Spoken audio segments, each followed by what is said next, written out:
तो दोस्तों आज है संडे और हर संडे की तरह इस संडे भी मैं आपके कई सारे सवालों के जवाबों के साथ यहाँ पर आया हूँ। होता क्या है कि एनोस में कई सारे विद्यार्थी हैं जिनके अपने एनोस को लेकर कई सारे तरह तरह के सवाल होते हैं और उनके सवालों के जवाब बताने वाला इतना कोई होता नहीं है। स्टडी सेंटर, रीजन सेंटर जाना काफ़ी मुश्किल हो जाता है। जिससे एडमिशन कराया है कई बार उससे भी अपना संपर्क नहीं हो पाता है, उससे भी सही जवाब नहीं मिल पाता है। तो ऐसे में हज़ारों लाखों विद्यार्थी हमारे संडे पोस्ट पर कमेंट करके सवाल पूछते हैं और उन सभी सवालों के जवाब के साथ मैं आता हूँ हर संडे वीडियो में। तो दोस्तों यहाँ पर मैं आपको पहले तो आपको ये कहना चाहूँगा कि आपके अपना जल्दी अपना थ्योरी एग्जाम को लेकर हॉल टिकट भी आने वाला है और जैसे आपका थ्योरी एग्जाम को लेकर हॉल टिकट आता है तो आपको हमारे चैनल के माध्यम से सबसे पहले आपको बताया जाएगा और उस वीडियो के डिस्क्रिप्शन में आपको डायरेक्ट लिंक दे दूंगा जिससे आप अपना आसानी से हॉल टिकट डाउनलोड कर सकेंगे। और लगभग एक हफ्ते बाद हमारा अक्टूबर का महीना लग जाएगा, मतलब कि आपके थ्योरी एग्ज़ाम शुरू हो जाएंगे। तो ऐसे में आपके थ्योरी एग्ज़ाम को लेकर मैं ऑलरेडी कई सारे वीडियो बना चुका हूँ, तो वो सारे वीडियो आपको बिल्कुल फ्री है और वो सारे वीडियो आपको हमारी प्लेलिस्ट में आपको मिल जाएगी। वहाँ से तैयारी करेंगे तो आपका पास होना बहुत आसान हो जाएगा, परसेंटेज भी बहुत अच्छी आएगी। तो एक बार अपना हमारी प्लेलिस्ट को जरूर चेक करिएगा। तो चलिए दोस्तों ज़्यादा समय लेते हुए शुरू करते हैं आज की संडे वीडियो। आपके सवाल हमारे जवाब। पहला सवाल जो कि बनता है राजीव कुमार और इनका सवाल बनता है, सर जी मेरा क्लास 10th में 7 सब्जेक्ट है, तो क्या किसी कारणवश एक सब्जेक्ट का पेपर छूट जाता है तो रिजल्ट हो सकता है?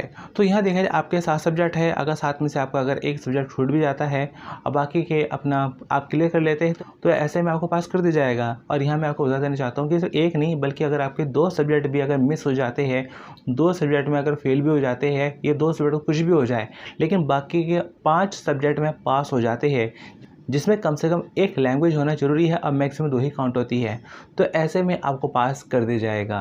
और ऐसे हमारे पास अगला सवाल जो कि बनता है यूज़र और इनका सवाल बनता है, sir class 12th hall ticket theory कौन सी डेट को आनी है?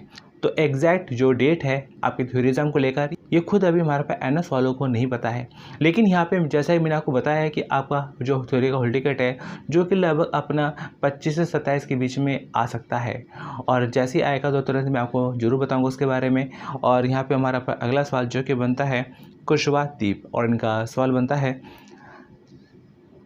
हेलो सर मेरा एक क्वेश्चन था कि एग्ज़ाम के आंसर शीट में कैंडिडेट के नाम लिखने का होता है तो उसमें अपना नाम फादर के नाम के साथ लिखना चाहिए या सिर्फ अपना नाम लिखेंगे तो चलेगा? फॉर एग्ज़ाम्पल मेरा नाम कुशवाहा दीप है, तो क्या मैं एग्ज़ाम में सिर्फ अपना नाम लिखूं या फादर के नेम के साथ लिखना पड़ेगा? प्लीज़ सर बताएं। तो यहाँ देखा जाए कि आपकी जो आंसर शीट होती है इसमें होता है क्या है कि यहाँ पर आपको अपना नाम लिखना है और यहाँ पे आपको अपना नाम लिखना है और जैसे यहाँ पे हमारा पर जैसे आपका जो नाम है कुशवाहा दीप, तो ऐसे में आपको कुशवाहा लिखना है और एक यहाँ पर बॉक्स में आपको लाइन छोड़नी होगी, उसके बाद अपना आपको लिखना है दीप और नीचे यहाँ पर आपको ऑप्शन में आपको मिल जाता है अपना जो है कि मदर नेम, फादर नेम या अपना कोई जो दूसरा कोई पर्सन है तो आप उनका नाम यहाँ पर लिख सकते हैं। तो यहाँ पर आपको अपने नाम के साथ में फादर नेम लिखना कंपलसरी नहीं है। और इसके साथ ही यहाँ पर हमारा अगला सवाल जो कि हमारा बनता है अभिषेक कुमार और इनका सवाल बनता है, सर पासिंग मार्क्स कितने हैं? तो यहाँ देखा जाए कि ऑलरेडी मैं इस चीज़ के ऊपर अपना वीडियो बना चुका हूँ कि आपकी 3 चीज़ें होती है, एक थ्योरी, प्रैक्टिकल और असाइनमेंट, और तीनों में कितने मार्क्स की आपकी थ्योरी होती है, प्रैक्टिकल होते हैं, असाइनमेंट होते हैं और उसमें कितने मार्क्स चाहिए आपको पास होने के लिए, इसको लेके मैं ऑलरेडी वीडियो बना चुका हूँ और इस वीडियो का लिंक आपको वीडियो के डिस्क्रिप्शन में आपको मिल जाएगा। साथ ही साथ आप हमारा अपना प्लेलिस्ट में भी आके चेक कर सकते हैं। आगे बढ़ते अगले क्वेश्चन की ओर। अगला सवाल जो कि बनता है यूज़र और इनका सवाल बनता है, सर सोशल साइंस की थ्योरी में क्या आएगा, कुछ आइडिया तो दे दीजिए। तो यहाँ देखा जाए हमारा बनता है सोशल साइंस। तो सोशल साइंस का जो पेपर है पूरा 100 मार्क्स का आना है और जिसमें हमारा पर जो है कि लगभग 8-10 नंबर के हमारे पास कुछ मैप वाले सवाल भी होंगे और कुछ यहाँ पे हमारे पास बनते हैं इसमें ऑब्जेक्टिव सवाल। जी हाँ, तो लगभग अपना यहाँ पर 10-15 के आसपास में हो सकता है कि आपके ऑब्जेक्टिव सवाल आ जाए। और यहाँ आपको बनता है इसमें असाइनमेंट बनता है जो कि 20 नंबर का होता है। तो ऐसे में आपका जो भी मार्क्स आते हैं उसका किया जाएगा 80%।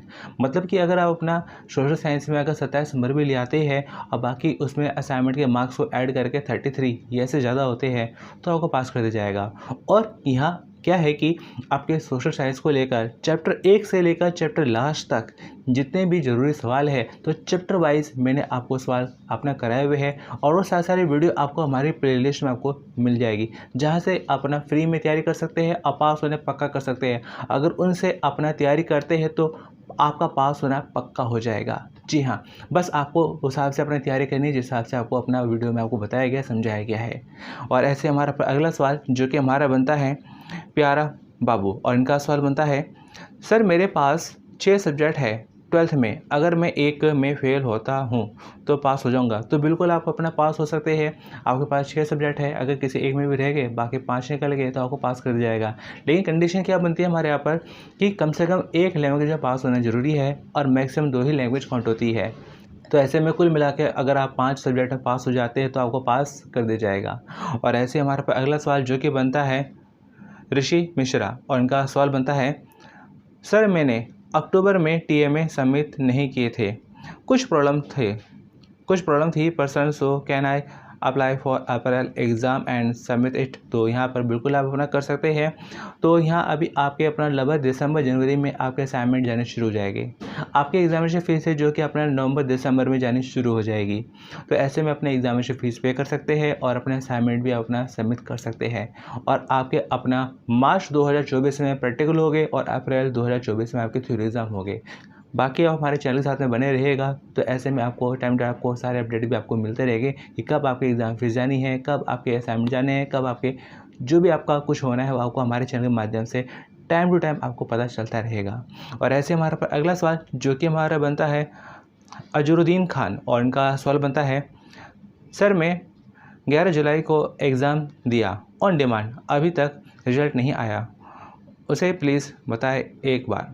तो यहाँ देखा जाए कि आपने ऑन डिमांड एग्ज़ाम दिया है तो ऐसे देखा जाए ऑन डिमांड का जो रिजल्ट है लगभग अपना जो है कि कहते हैं 1.5-2 महीने में आ जाता है। लेकिन कई बार क्या होता है ज़्यादा टाइम भी लग जाता है, कई बार अपने जो 3 महीने भी लग जाते हैं या इससे भी ज़्यादा लग जाते हैं। तो यहाँ आपको अपना देखना पड़ेगा कि आपने लास्ट एग्ज़ाम कौन सी डेट को दिया था, तो उस डेट में आप अपना लगभग अपना जो है 2 से 3 महीने जोड़ लीजिए, तो ऐसे में तब आपका अपना रिजल्ट आ सकता है।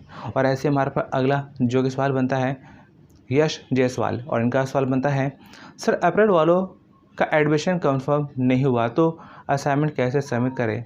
तो यहाँ अभी हमारे पास बहुत सारे एडमिशन हो चुके हैं, अभी हमारा पेंडिंग में चल रहे हैं, वेरिफिकेशन में चल रहे हैं। अगर आपने एडमिशन के लिए अप्लाई किया है और आपकी डिटेल वगैरह सारी सही है, आपकी डॉक्यूमेंट वगैरह सब कुछ सही है, तो ऐसे में आपका एडमिशन कंफर्म हो जाएगा। और एडमिशन कंफर्म होने के बाद भी आपको अपना आईडी कार्ड आपको वहीं मिल जाएगा, और बाकी आगे का जो प्रोसेस है आपको हमारे चैनल के माध्यम से आपको टाइम टाइम आपको पता चलता रहेगा। तो दोस्तों आज की संडे वीडियो मैंने आपके कई सारे सवालों के जवाब बताने की कोशिश करी है। वैसे देखा जाए सवाल तो बहुत ज़्यादा थे, लेकिन बहुत सारे सवाल क्या थे, कॉमन थे। तो ऐसे में क्या है कि किसी एक का मैंने सवाल ले लिया, तो ऐसे में अगर उसको जवाब मिलेगा तो कई सारे विद्यार्थियों को जवाब मिल जाता है। तो अगर एक का डाउट क्लियर होता है तो कई सारे विद्यार्थियों का डाउट क्लियर हो जाता है। तो दोस्तों अगर आपका भी अपना कोई सवाल है तो आप हमारी संडे पोस्ट पे कमेंट करके पूछिएगा, और उस सवाल के जवाब को लेकर मैं आऊँगा अगले संडे वीडियो में। अब बाकी दोस्तों क्या है कि अभी आपके थ्योरी एग्जाम में शुरू होने वाले हैं, तो थ्योरी एग्जाम की तैयारी आप करना शुरू कर दीजिए। इनकेस अगर आपका प्रैक्टिकल अच्छा नहीं भी गया है तो भी आप निराश ना हो, आगे की तैयारी करें, क्योंकि अपना क्लास 10th में प्रैक्टिकल देना कंपलसरी नहीं है।